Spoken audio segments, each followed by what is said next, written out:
Okay, welcome everyone to the 63rd meeting of New Directions in Group Theory and Triangulated Categories. Today our speaker is Milen Yakimov from Northeastern University, and he'll be talking to us about the spectrum and support theory of a finite tensor category. Thank you. I want to start thanking Rudradip for this invitation to give this talk. I'm very excited and grateful for this opportunity.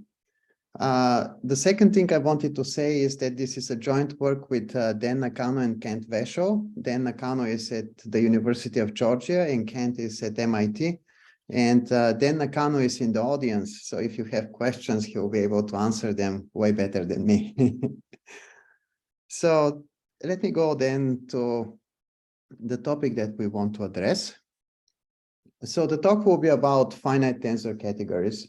This is a very broad class of tensor categories that plays an important role in representation theory, mathematical physics, quantum computing, and topology. As very special cases of such categories, we have the representation categories of finite dimensional modules, of finite dimensional algebras. Those are very special types of such finite tensor categories. And there are two major things that one can do for these categories. One can work with the cohomological support of the corresponding category. That's on the left side, the bubble in red. On the right side, each of these categories are well known to be Frobenius categories by a theorem of Etinghoff and Ostrich. So one can form the corresponding stable category. This will be a triangulated category with a tensor product. And for this category, one can consider the noncommutative Balmer spectrum. So a major problem is how to relate the red bubble to the blue bubble. And this is the problem that we want to address in this sequence of works that we have been doing with Dan and Kent.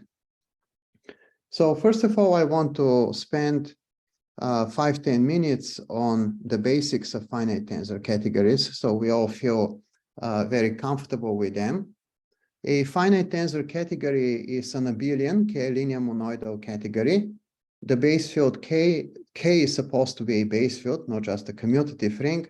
For some purposes, one might require K to be algebraically closed, but usually this is not really needed. So we assume that every object has finite length, and the dimensions of the home spaces as vector spaces over the base field are finite dimensional.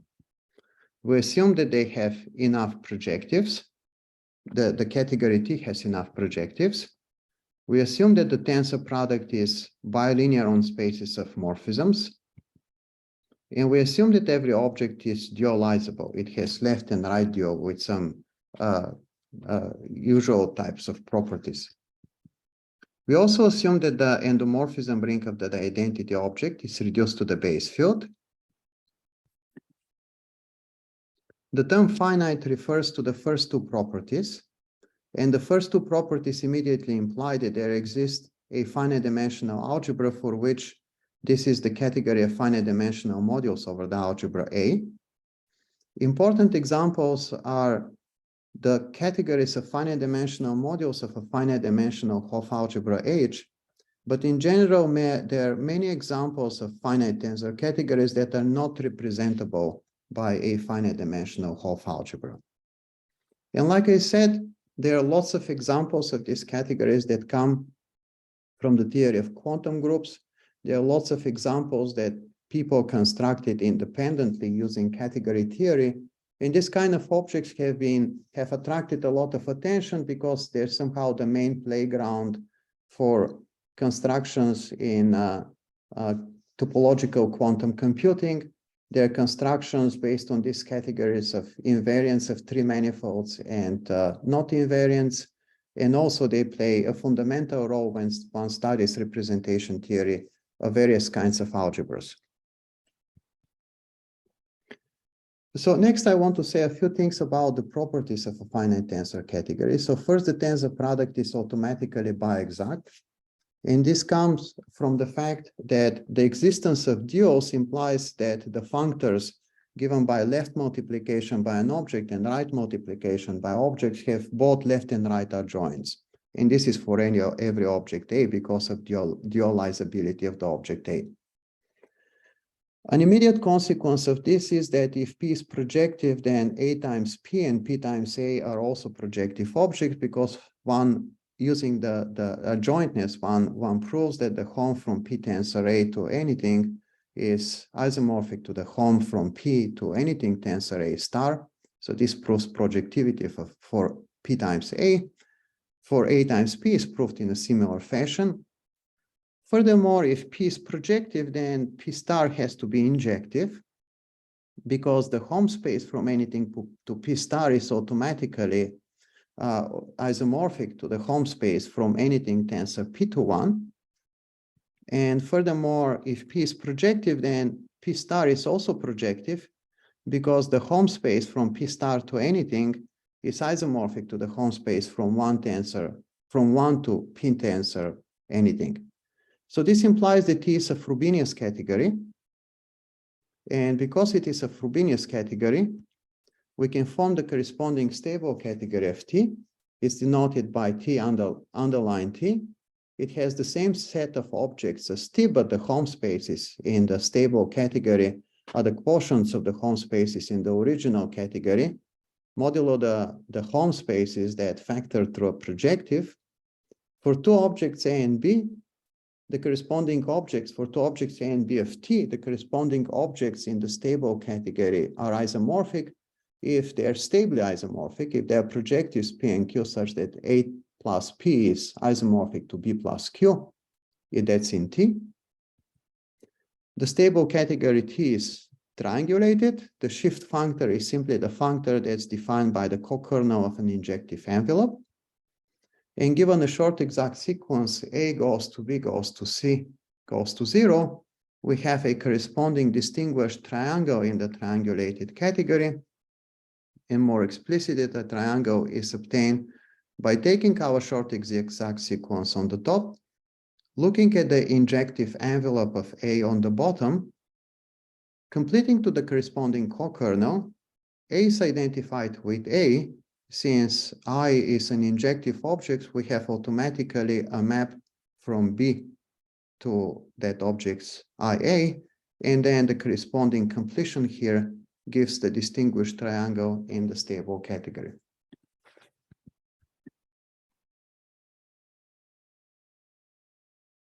So the fact that P tensor A and A tensor P are projective for all projective objects P implies that the tensor product from the abelian category descends to a functor on the corresponding triangulated category, which makes the triangulated category a monoidal triangulated category, which means that the corresponding tensor product functor is biexact. And further, we have isomorphisms between the shift of A tensor with B and the shift of A tensor B, and on the other hand, the A tensor with the shift of B. Furthermore, for I bigger than 0, the corresponding X groups in the original category are naturally seen in the triangulated category as Hopf spaces in this fashion. And now I want to describe the red bubble. So this was all for the finite tensor category. So I want to proceed next to describing the red bubble in the original picture. The cohomological support was defined in fundamental sequence of works by Quillen, Alperin Evans, Avrunin Scott, Carlson, and Benson Carlson Ricard. The cohomology ring of a finite tensor category, so this is a definition due to Ostrich and Ettinghoff, originally is defined as the Hopf space in the, it's defined originally in terms of X spaces, but by the result on the previous page, it's actually given by exactly the same formula.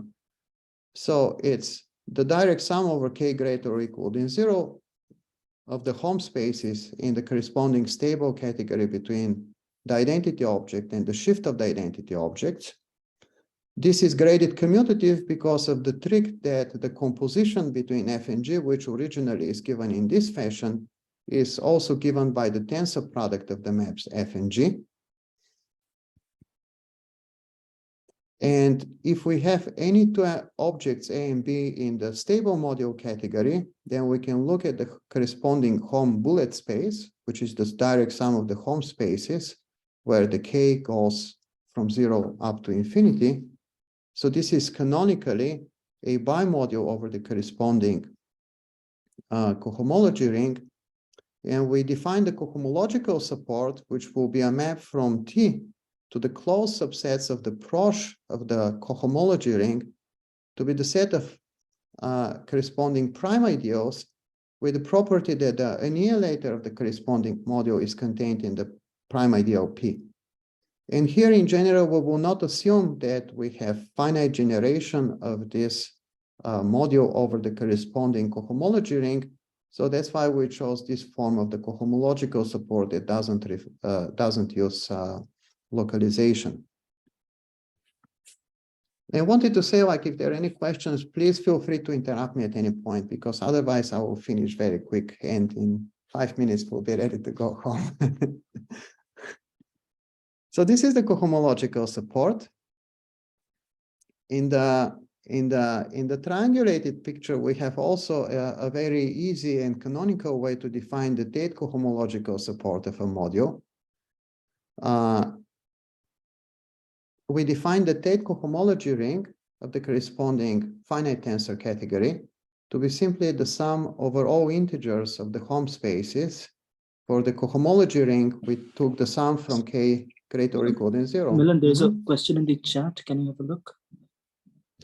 Yeah, I didn't see this.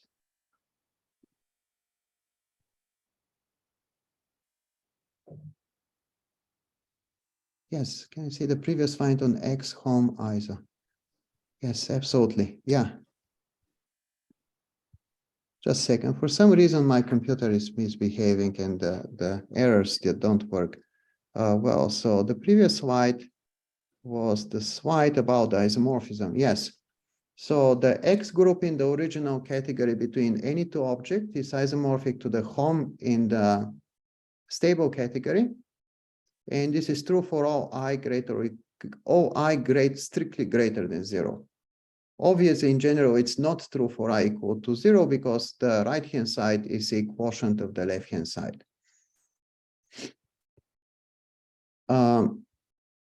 In general, when we define the cohomology ring of T, we want to take the sum of the X spaces for I greater or equal than 0.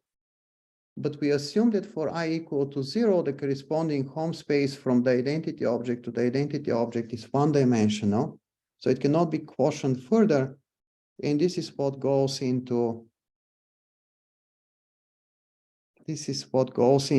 this definition over here, in the sense that in the original category and in the stable category, everything on the level of the identity object agrees for k greater or equal than 0. Yeah. All right. So going to the Tate side, we're going to pick up the sum over all integers. And similarly, we can take the Hopf hat bullet space between any two objects A and B to be the direct sum over all integers. And once again, this becomes a module over R hat. And once again, we don't assume that this module is finitely generated. So we're going to define the cohomological support of this module to consist of all homogeneous ideals of the corresponding Z-graded algebra now that have the property that the annihilator is in the corresponding prime ideal. Once again, we don't want to use specialization to avoid some finite generation assumption from the very beginning. So the Balmer spectrum was defined in a very fundamental work of Balmer in 2005, and it was done first in the commutative case. It has played a fundamental role in a number of different settings. A non-commutative version of it was defined and studied by Buan, Krause, and Solveig back in 2007. And then we further studied this in the work with Dan and Kent Vashaw. And furthermore, Negron and Pevtsova have been also studying this non-commutative Balmer spectrum from some different perspective.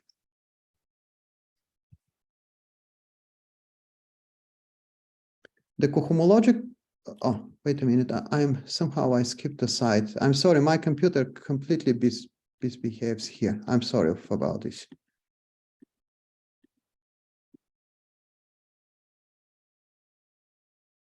Okay, perfect. Now it's all fine. So I want to recall quickly the definition of the non-commutative, the commutative and the non-commutative Balmer spectrum. A thick subcategory of our triangulated category is a subcategory that's closed under direct summons, is a triangulated subcategory that's closed under direct summons. Now, based on this, we can define a thick ideal to be a thick subcategory that's stable under left and right tensoring. So this will be two-sided ideals. The Balmer spectrum is defined as the collection of prime ideals of T that have the property that if I have two thick ideals I and J, such that I tensor J is inside P, then either I or J is contained in P. And this property is modeled out after the notion of a prime ideal of a non-commutative algebra, where you do the corresponding containment on the level of ideals rather than on the level of elements of the algebra. This set is non-empty. The maximal elements in the set of thick ideals that contain a given thick ideal and a disjoint for multiplicative set M are automatically prime. And the topology of the SPC of T has closed sets that are given by the collection of those ideals P that are disjoint from a set of objects S. And so these are the closed subsets. And furthermore, the same function V gives, the same map V gives a map from the set of objects of T to the closed subsets of the Balmer spectrum. And this is called the universal support of the corresponding category underline T. Now, the universal support automatically has the property, we call this the non-commutative tensor product property, that if you look at the support of any triple tensor product like this and you take the union over all objects in T, then this is precisely the intersection of the support of M and the support of N. If your category happens to be braided, meaning that you can move X on this side, then you can kill the X on the right-hand side and you get automatically precisely this property. However, in general, if your category is not braided, many people have observed that in general, a property of this sort, which is called the tensor product property, doesn't hold. And this was somehow viewed to be a substantial obstacle towards developing a reasonable theory in the non-commutative setting. So the first theorem that we proved with Daniel Nakano and Kent Vashaw says that the universal support has the tensor product property if and only if every prime ideal P of T is completely prime, which means that for every two objects M and N in the corresponding finite tensor category, the tensor product M tensor N is in P if and only if either M is in P or N is in P. This is like the classical commutative definition of a prime ideal. In the non-commutative world, this is the definition of completely prime ideal. And not all prime ideals are completely prime in general. However, just a second, this continues to. However, we have a very important theorem of Dixmier from the classical situation that says that if you look at a finite dimensional Lie algebra G, every prime ideal of U of G is completely prime if and only if G is solvable. So if you have a commutative algebra, then on the level of prime ideals, a prime ideal and a completely prime ideal is one and the same thing for a commutative algebra. So what we learn from Dixmier is that we can actually go a step further into universal enveloping algebras of solvable Lie algebras. And in that situation, prime ideal and completely prime ideal are one and the same thing. So in other words, when people originally tried to formulate theories of support theories on the level of tensor categories that are triangulated, and they wanted these support theories to have precisely this tensor product property, So in other words, they were sort of looking for categorical versions of the universal enveloping algebras of solvable Lie algebras.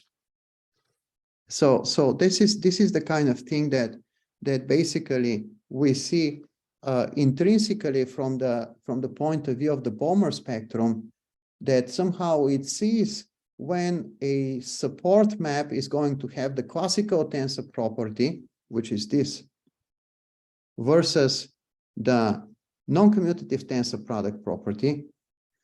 And this is going to happen precisely when our category has the property that a prime ideal is the same thing as a completely prime ideal, which would be somehow like a categorical version of universal enveloping algebra of a solvable Lie algebra.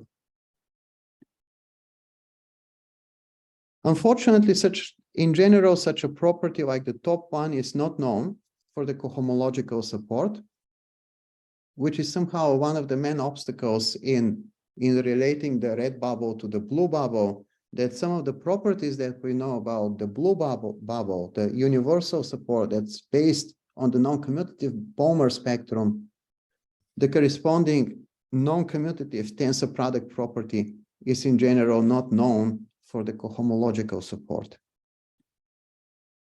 So now we can come back to the original problem about the two bubbles and formulate this problem precisely.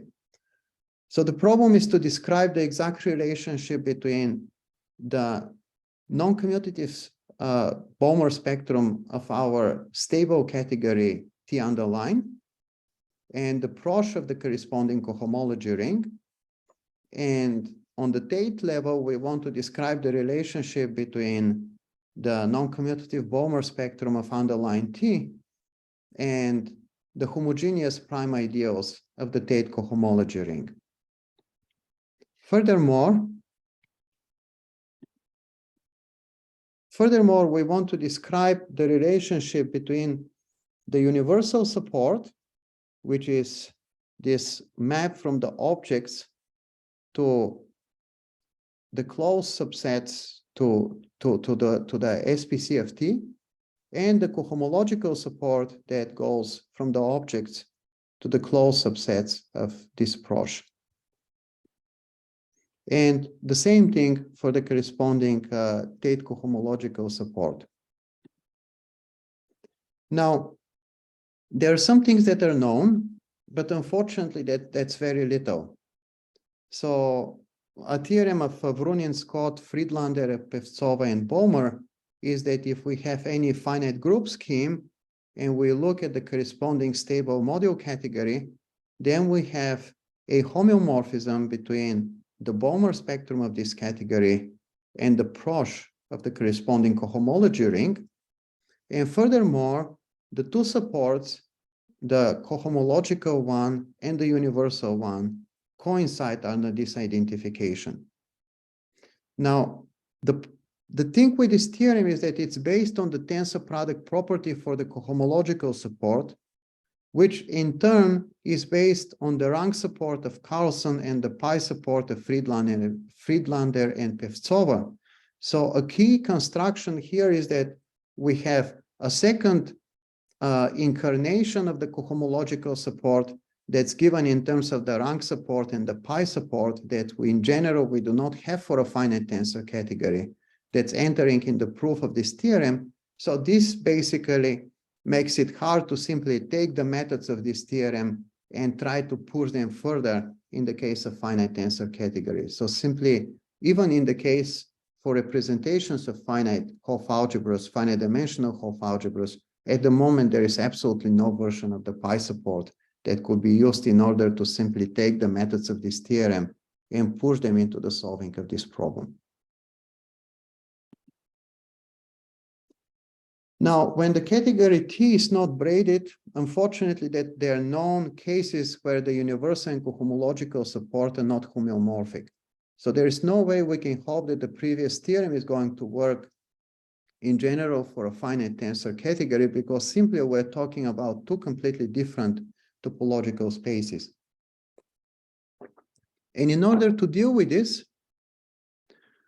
we introduce the notion of categorical center of the Tate cohomology ring and categorical center of the cohomology ring of the category, which is going to be our main method in order to try to relate the red bubble to the blue bubble. So the categorical center, so one thing that let me say before I talk about the categorical center, the Tate cohomology ring is already a graded commutative algebra. Same thing applies to the cohomology ring. So when we're talking about the categorical center of this algebra, we're not actually saying that this is the center of this algebra because it's already graded commutative. So it's a certain subalgebra that is central, not in the sense of algebras, but in a categorical sense. So if I take any element G in the endomorphism ring of T, this is in the cohomology ring, this G is going to be a map from the identity object to a shift of the identity object. So I can tensor for every object M of the category, I can tensor this map with the identity map on M, and I can do the same thing by tensoring on the other side. However, since one is the identity object, one tensor M is canonically isomorphic to M and to M tensor 1, and similarly, the shift of one tensor M is canonically identified with the shift of M and with the tensoring in the opposite direction. So we are saying that an element in the cohomology ring is going to belong in the categorical center if this diagram here commutes for all simple objects M of T.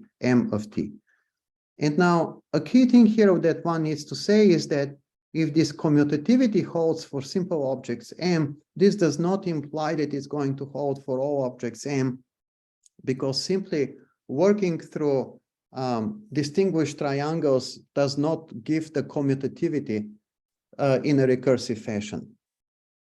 In a similar way, we also define the categorical center of the cohomology ring by simply picking up those morphisms G in the cohomology ring that are going to commute with all objects in this fashion. So this will be our main construction that we will use in order to try to link one of the bubbles to the other. And in the next picture, I want to show you. Sorry, Milen. You may want to mention that we're highly influenced by Paul's paper spectra for this definition. It will come up. It will come up in the it will come up in the next. Thank you. Just making sure. Thank you. Absolutely. I will. Okay. Yeah, it will. Yeah, it will come up in the first theorem, and then I will come back to the definition. Okay. Right. So if the category T is braided, then the categorical center of the cohomology ring is the same thing as the cohomology ring. The categorical center of the Tate cohomology ring is the same as the Tate cohomology ring. So we are not introducing any new objects. The point is what really happens in the case when the category, the triangulated category is not braided. So there is a typo here. This should be an underlined T. Right. So we have the cohomology ring, which is a subring of the Tate cohomology ring. We have the categorical center of the cohomology ring, which is inside the categorical center of the Tate cohomology ring. And now we want to relate this and express this in two objects that appear very naturally in the literature before. Also, on the left-hand side, we see the Drinfeld center, and the Drinfeld center plays a fundamental role in what people have been doing recently on tensor categories.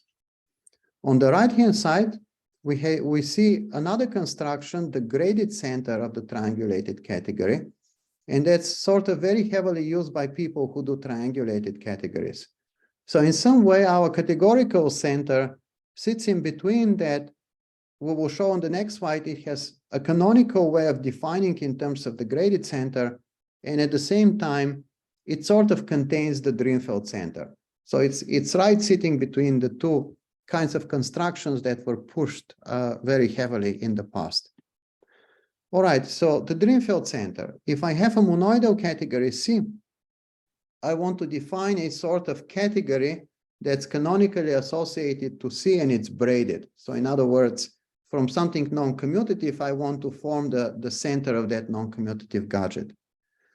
All right, so the objects of these are all pairs where A is an object of the original category and gamma is a natural isomorphism between one version of the tensor product and the opposite version of the tensor product.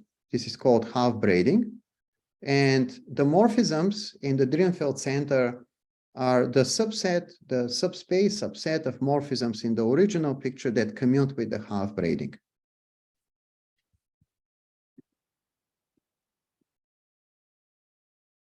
So here is an example.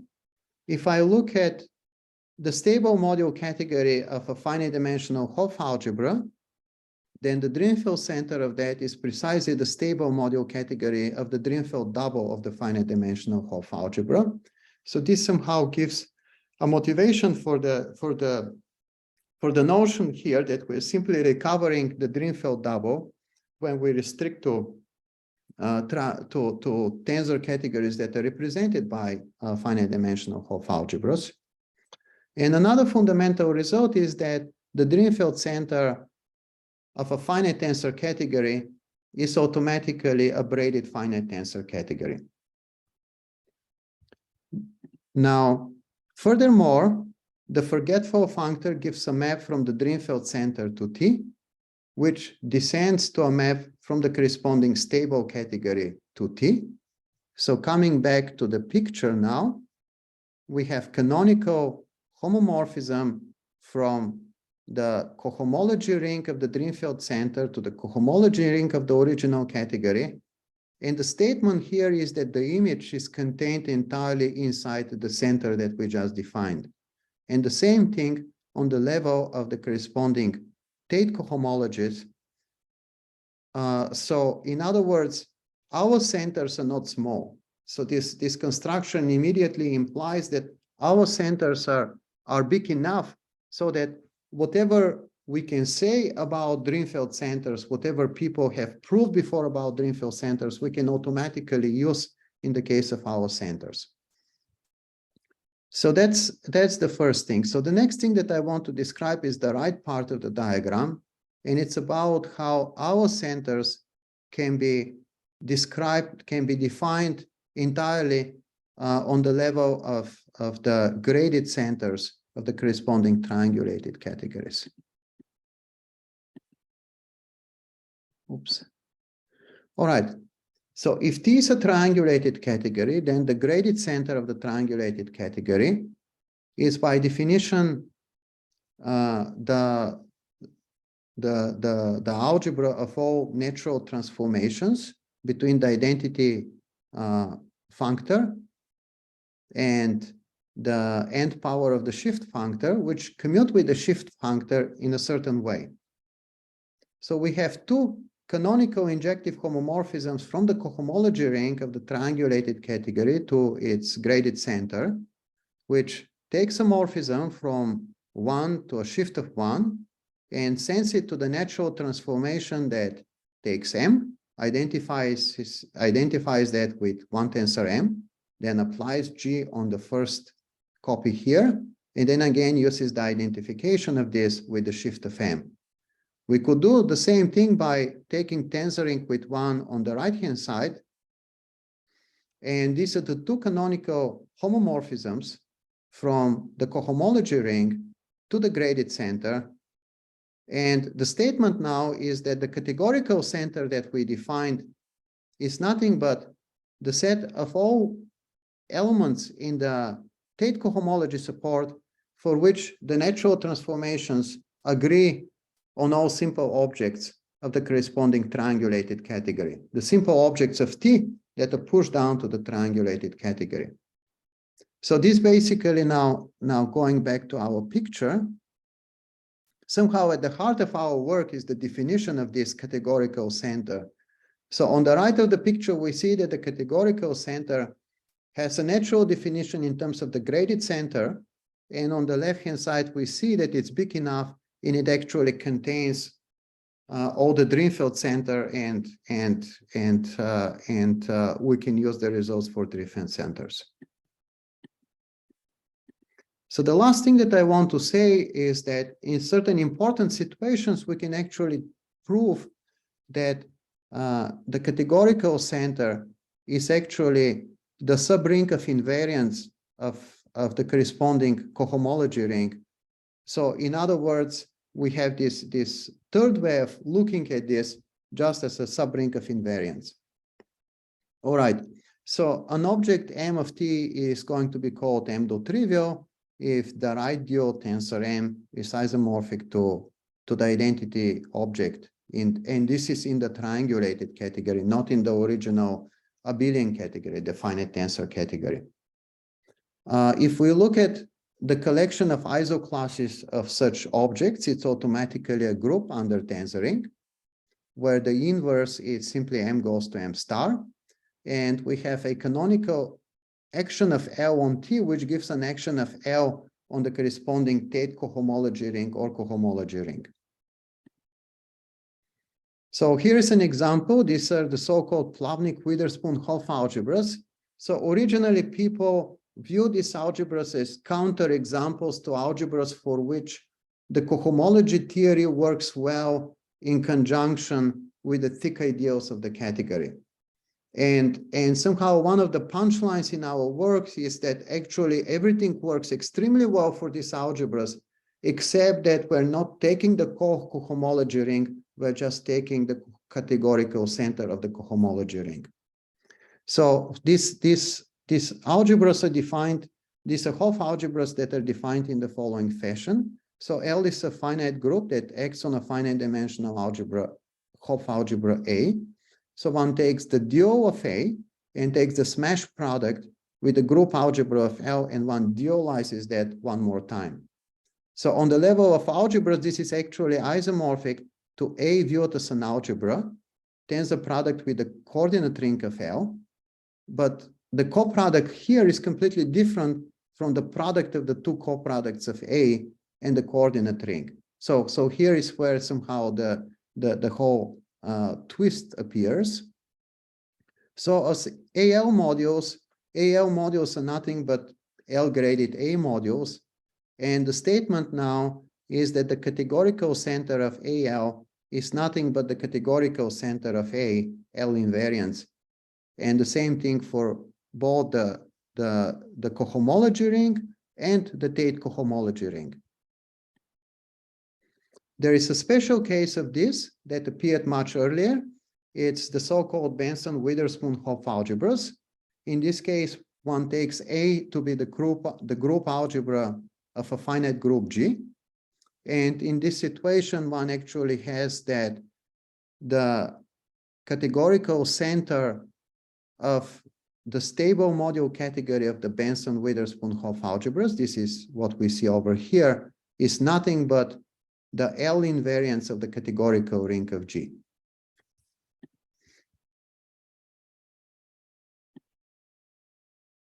And another special case is if we look at finite group schemes omega, they automatically semi-direct products of the corresponding infinitesimal finite group scheme omega 0 and a finite group pi.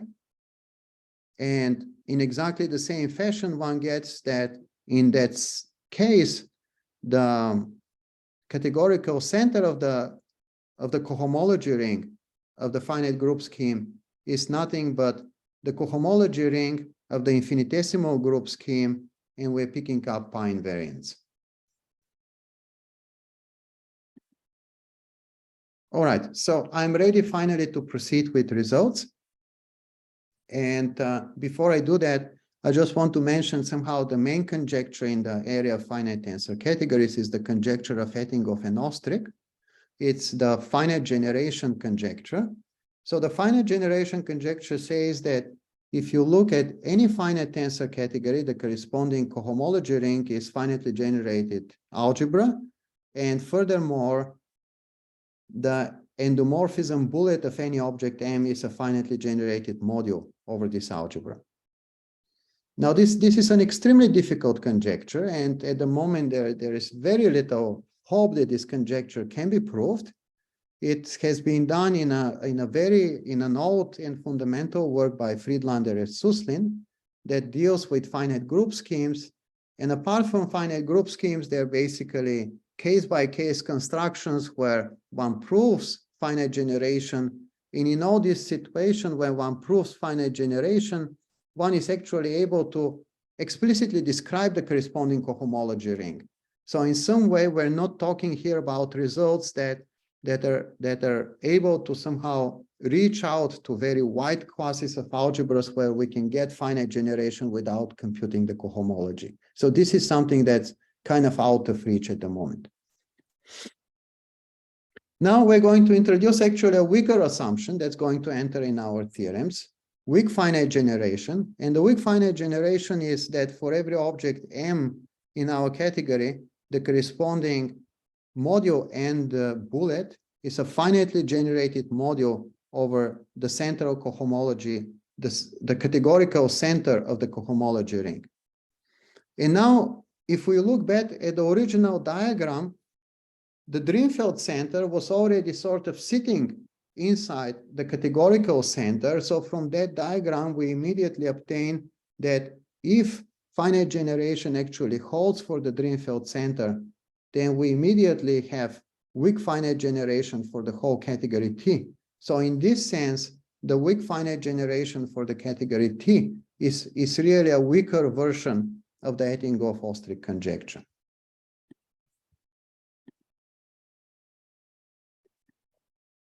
So this is the theorem that is hugely motivated, it's hugely inspired by fundamental work of Balmer. And in this fundamental work of Balmer, in the commutative case, he was able to construct a map from, sorry, this still misbehaves. He was able to construct a map from the Balmer spectrum of the category to the spectrum of homogeneous ideals of the corresponding Tate cohomology ring, and under some assumption to have the same thing on the level of the prosh of the cohomology ring. So we were basically looking at this work and trying to see exactly how this whole thing can play out in the non-commutative setting. And that's where exactly our somehow motivation came for the construction of the categorical center. So we were somehow looking at what exactly parts of Balmer's proof what these parts of the proof can suggest about what should be a substitute for the cohomology ring. And the substitute that we somehow are proposing is the substitute of this categorical center of the cohomology ring. And the theorem here that is inspired and hugely based on his methods is that there is a well-defined and continuous map from the Balmer spectrum to the prosh of the cohomology of the categorical center of the cohomology ring. It's given by exactly the same formula that the formula of Balmer. And furthermore, in a certain way, it relates to the two supports, the cohomological support and the universal support, except that here we do not work with the whole cohomological support. We only work with the categorical center. So we define that support in a similar fashion to the cohomological support.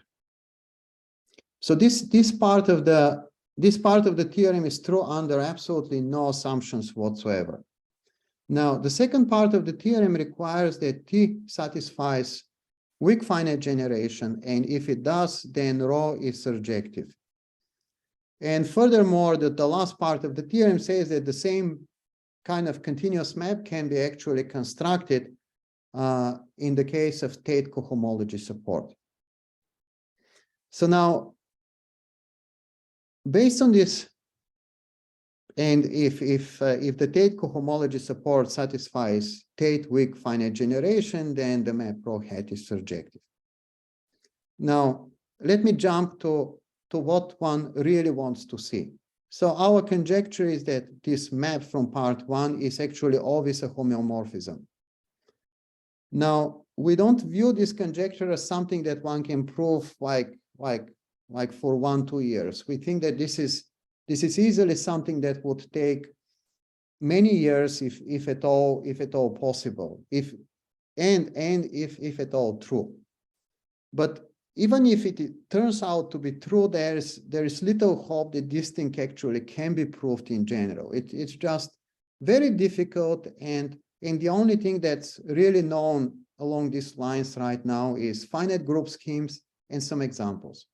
So we are really looking now to build methods towards proving this, that there is a homeomorphism like this.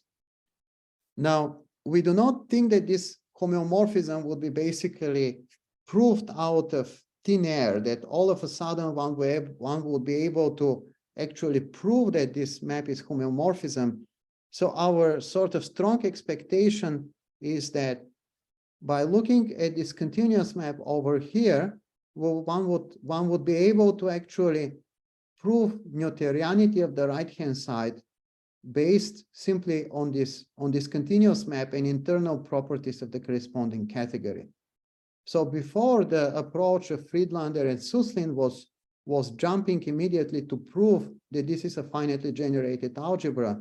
So our strong expectation now is that we will forget about somehow those concrete arguments, but we will use the internal property of this category in order to get not finite generation, a weaker assumption. We will get a Noetherianity on the right-hand side without actually showing finite generation of this categorical center. All right, so that's the idea. And so far, in order to realize that idea, in order to get surjectivity of rho, we need to have a weak finite generation, which is much weaker than finite generation. So the idea now is, what can we say about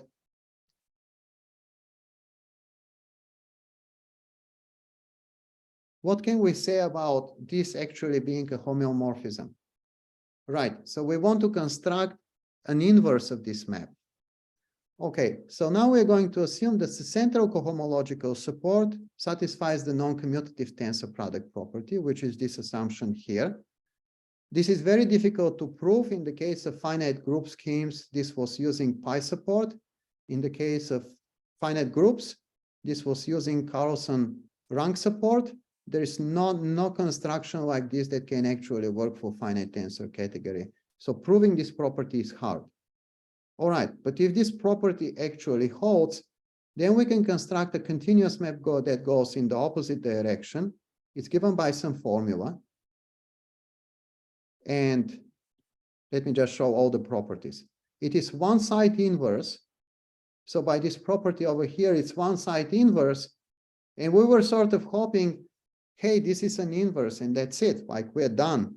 Unfortunately, for the inverse on the opposite direction, all that one can show is that the composition of rho and eta takes a prime ideal, a thick prime ideal of our category to something that's sitting inside P. So if this thing here was equality, then this would basically say that eta is a one-side, it's a two-sided inverse of rho, and we would be done. And unfortunately, that simply doesn't work. So at this moment, in order to really get one-sided inverse, we need to have weak finite generation, and we have to have the noncommutative tensor product property. And one can surely ask, how much assumptions does it take basically to get that this thing here is equal? And this is one of those situations where the things that is supposed to be the simplest is somehow the hardest. And we have to assume more. So we have to use Ricard's idempotent functors in Brown representability in order to get that last equality. We have to go to the corresponding idempotent completion of the finite tensor category. It is easy to prove that the idempotent completion is again Frobenius. So we can look at the corresponding stable category. So this is the stable category where we will have arbitrary set theoretical products. And we will need to assume that the original support map has actually an extension to a support map on that idempotent completion, which has the tensor product properties. and it has the usual properties. It's compatible with shifts, triangles, arbitrary coproducts. It's faithful. So the last theorem basically says that if we really want at this stage to produce a result that actually gives a homeomorphisms between the two sides, we have to assume the three properties. We have to assume weak finite generation. We have to assume that the central cohomological support has an extension to the corresponding incompletion. And finally, we have to assume that the prosh of the categorical center of the cohomology ring is also a Noetherian topological space. So lots of those will follow from finite generation conjecture of Ettinghoff and Ostrich, but some of them will not follow. So basically now we have the three theorems that we have to sort of look at the three steps. So first we have the main theorem that produces a continuous map, and our hope is that one should be able to sort of bootstrap this and prove a lot of results about the cohomology ring out of intrinsic properties of the thick ideals of the category. So far, a lot of properties about thick ideals of category are pretty much proved all on the basis of the cohomology ring. So this is kind of really very unsatisfactory in the sense that we have this intrinsic notion of Balmer spectrum, but every time we sort of prove things about the Balmer spectrum, we have to jump to the corresponding cohomological support. So our feeling is that there should be ways that there should be things that one can prove about the Balmer spectrum intrinsically in the categorical setting and bootstrap the existence of rho to prove things about categorical center or cohomology ring and basically return back. If we have weak finite generation, we have surjectivity. If in addition to weak finite generation, we have the noncommutative tensor product property for the cohomological support, we have a one-side inverse. This is the one-side inverse. And finally, if we have an extension of that cohomological support to the incompletion, we actually have a homeomorphism. And I'm going to finish with a couple of examples. So we have the Plavnik-Witherspoon cos-mesh product Hopf algebra. This should be equality here. I'm sorry, instead of equality, I have a prime here. So this is a typo. So the Plavnik-Witherspoon Hopf algebra takes a Hopf algebra A and a finite group acting on it and cooks up a new Hopf algebra. So our theorem says that if the stable module category of the original Hopf algebra A satisfies the conditions of the last theorem, then automatically the corresponding cos-mesh Hopf algebra also satisfies the conditions of the last theorem. So somehow, originally when Benson and Witherspoon constructed their Hopf algebras, they were viewed as examples of Hopf algebras for which cohomology and Balmer spectrum are not going to be nicely related to each other. And now it somehow turned out that this is exactly the simplest case. So this is a situation where the iteration is actually very good, going from a Hopf algebra that for which we know everything to this cos-mesh product, we will definitely know everything for that Hopf algebra too. So here are a couple of examples. If we look at the Benson-Witherspoon Hopf algebra, it's going to be a Hopf algebra that's built on the group algebra of G and this L acting on G.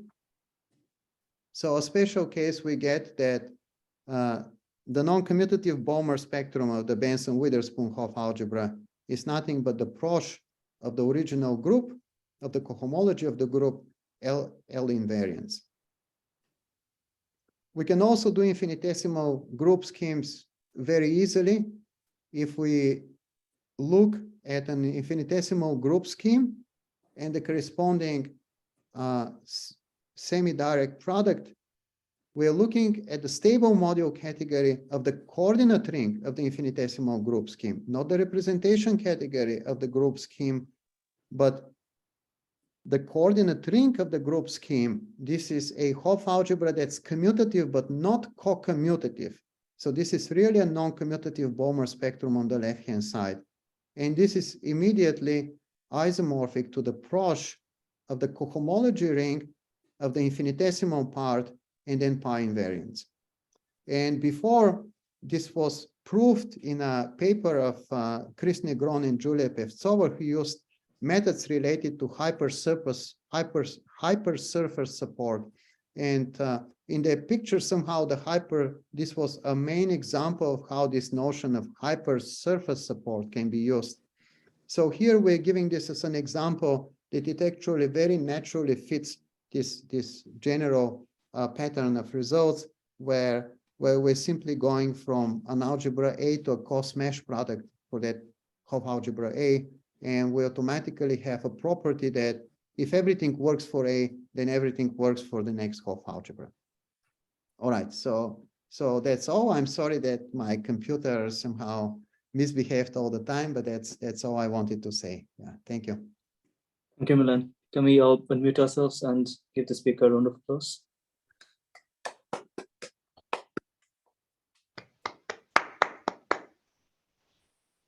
Okay, if you have any questions for the speaker, ask them now.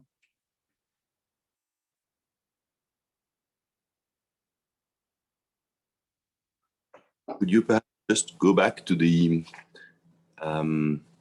statement where you say that eta is an inverse of rho, and you said right, maybe further down, we just passed it. Mm-hmm.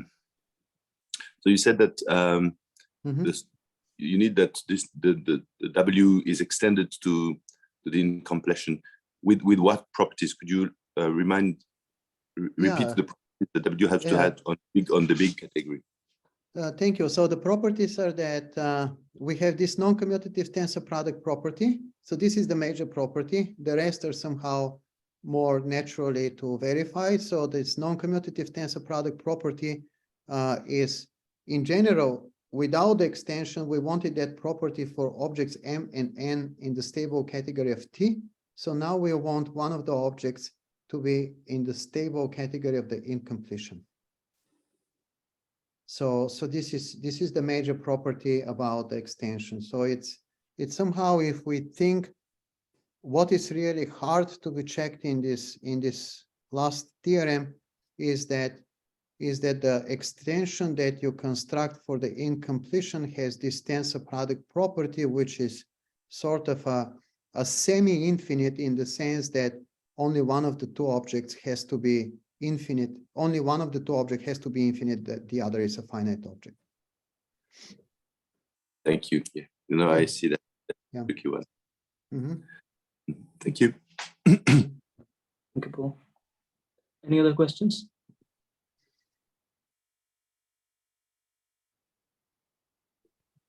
I'm looking that way because there's a screen over there. Okay, I had a small question. So you had this theorem that if T under bar satisfies this WFG condition, then this rho map is surjective. And of course, there were some other results which showed that if the same hypothesis is true, the same assumption is true, then you have this one-sided inverse thing, and you also have this eta rho of a thick prime P going back inside P. So my question was, like, if other examples where T under bar does not satisfy WFG and rho is still surjective?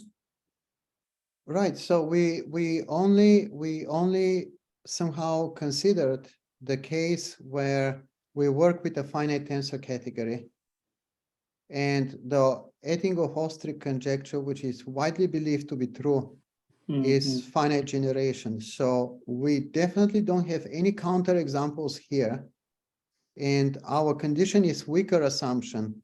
So we somehow, our aim is somehow aim at finite generation, but not really finite generation, more like proving that the Prosh is Noetherian. This is somehow where we want to aim at, proving somehow intrinsically that Prosh is Noetherian, without jumping immediately to like see the exact structure of the cohomology ring. And we don't see any counterexamples. We're sort of thinking that one somehow should be able to like bootstrap this kind of maps that have been constructed. So we have a continuous map, and somehow based on the properties of SPCT, which are somehow intrinsic properties that can be dealt with intrinsically with the definition of a finite tensor category, prove that we have weak finite generation or some sort of a substitute for that that's along the line of Noetherian condition. Then go back and then come back and prove full finite generation for CT of bullet.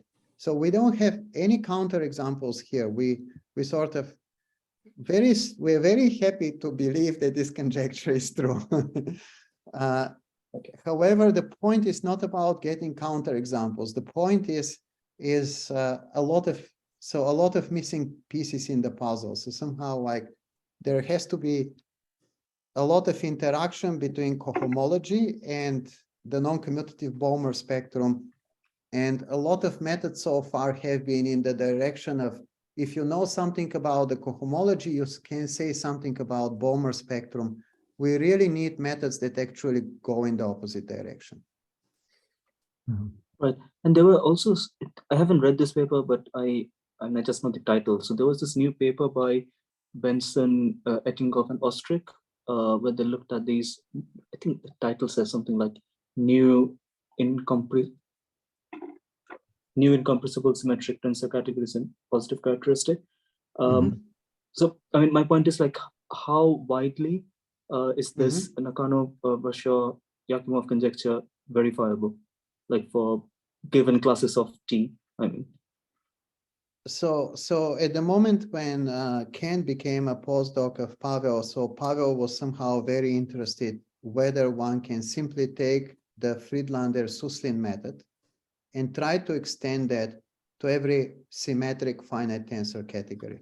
So there is a certain description of a finite symmetric tensor category that's due to a later paper of Ettinghoff, Ostrich, and Coulombier, Ettinghoff, and Ostrich. That's a later paper that just appeared in Annals, somehow generalizing Delin's theorem.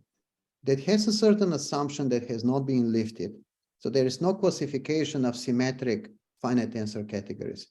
But somehow one thing that Pavel was very much sort of hoping that it's going to happen, that in the case of symmetric, one might be able to somehow generalize the idea of Friedland-Suslin to that symmetric. That has not been done yet, but they're working on that. We're somehow pursuing a different avenue of research where we want to use more substantially the Balmer spectrum as opposed to relying entirely on cohomological methods for proving finite generation. So this is where this basically stands at the moment. Yeah, thank you very much. Yeah. Could I add something about a comment you made in the direction of pi points? You said something about the fact that you don't have pi points or something. Is that a correct impression? So there is some development with these so-called homological residue fields. So where you look at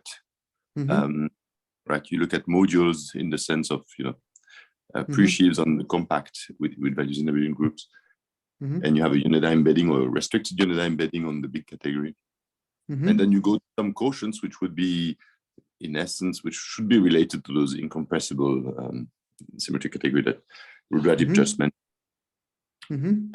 And these exist very generally, and they essentially play the role of pi points in a formal way, that is, without having to, you know, assume pi points, and they respect the tensor always without, you don't have the issues that pi points have. So there's also a homological spectrum that you can deal with there, and in the commutative cases, this homological spectrum agrees with the classical spectrum or the triangular spectrum, and so I'm just wondering how feasible that is in your setting, and whether that would be an interesting direction. That's a great question. So we've been reading your papers a lot, so really a lot. So then Kent and I, we've been reading a lot, like every single thing on the topics, and we have some pieces that work on the level of this categorical center, and in general we are very far from the general picture, but you're totally right that this is a way to somehow proceed to prove something along the lines of this. Yeah, so definitely like this definitely something that should work, and we very much hope, and we've been drawing a lot of motivation from your papers, and we've been studying a lot the things that you mentioned, and we have several things that work in general, like no full picture yet. But I totally agree. Yeah, thank you. Sorry, can I add something? So I mean, it would be really interesting to have a nilpotence theorem, for example, in this general setup. And so my student and I are actually working on a nilpotence theorem in certain contexts. So right. Yeah, indeed, that's a key. Yeah. Right. Yeah. Yeah, I think that somehow we have a lot of ingredients for this nilpotent theorem in general. We don't have the final statement in the thing that we've been discussing with Kent and Dan, but quite a few of the ingredients somehow do work, like in a very similar fashion to exactly what you proved. Nice. Yeah, I should say that I nod. I'm nodding, but my camera is off, so you don't see. You don't want to see me at 8 a.m. in Los Angeles, or 9 now. Well, thank you so much for getting up early for the talk. Oh, well, so we really appreciate it very much. It's early for me, but not for regular folk. Thank you. Yeah, thank you. One last comment. So you said you get this Noetherian condition on proj C star T if you start with T dash satisfying WFG, right? Would you also be happy with a weakly Noetherian condition there? Weakly, what does it mean? Weakly Noetherian mean? Yeah, I'm trying. I think the lower, I mean, the classical definition is that the lower Noetherian type of the space has to be omega. Wait, I'm trying to. I don't know about that. I really like, so somehow like it's a lot of, it's so that would be great. So somehow the real difficulty is assume that you want to prove the following theorem. If you have weak finite generation, then you automatically have that this is Noetherian. So this will be like a beautiful theorem to prove that basically says that in some way finite generation would follow from weak finite generation. And that's somehow where the difficulty lies, that we can't prove enough intrinsic properties about the noncommutative Balmer spectrum in order to push them under this continuous map. So I'm not sure that in general that this weaker Noetherianity, from what I understand, it's a weak Noetherianity on the level of topological spaces or algebras. From what I know, I mean, I don't really know this definition very well. I've never used it, but I think it's on the topological space. On topological spaces, yeah. So that's definitely somehow like one extremely desirable thing that one wants to have in this picture, that sort of everybody was jumping straight here, and the existence of this map says that the left-hand side should play a role in studying the right-hand side. And I don't know, we were just thinking sort of pushing directly Noetherianity. I don't know whether weak Noetherianity is maybe more plausible, but somehow we're having difficulty right now basically with the left-hand side. So one desirable property would be to prove that the left-hand side has finitely many irreducible components. And the irreducible components of the left-hand side are precisely the maximal ideals of underlying T. So even a weaker version of Noetherianity at the moment is difficult. Like, so statement as simple as for every finite tensor category, you have finitely many maximal ideals of the underlying T of the stable category. That's the thing that somehow we put a lot of effort and it hasn't come to a good end so far. So even much weaker things than weak Noetherianity, just finitely many reducible components at the moment is hard.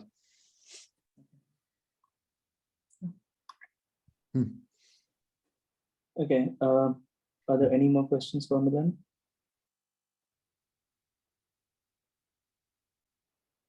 If not, let's thank the speaker once again. This very nice talk. Thank you.